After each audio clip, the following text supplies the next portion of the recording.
എൻ്റെ പേര് എവലിൻ. ഞാൻ 6ാം ക്ലാസ്സിൽ പഠിക്കുന്നു. കൃഷിയുമായി ബന്ധപ്പെട്ട കവിതയാണ് വയൽക്കാഴ്ചകൾ. ഇടക്കനാർ എന്ന എഴുത്തുകാരൻ്റെ തമിഴ് കൃതിയായ അകം കവിതയിൽ നിന്ന് എടുത്തിട്ടുള്ള ഒരു ഭാഗമാണ് വയൽക്കാഴ്ചകൾ. കൃഷിക്കാരനെ വയലിലേക്ക് വരവേൽക്കുന്നതിനെ കുറിച്ചാണ് കവിതയിൽ പറയുന്നത്.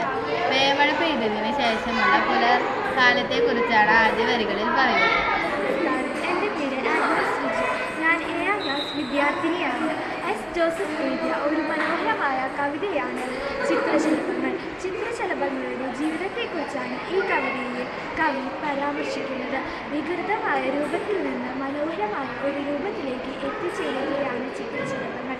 ഈ കവിതയിൽ മനുഷ്യരുടെ ജീവിതത്തെക്കുറിച്ച് പരാമർശിക്കുന്നുണ്ട്. നന്ദി, നമസ്കാരം.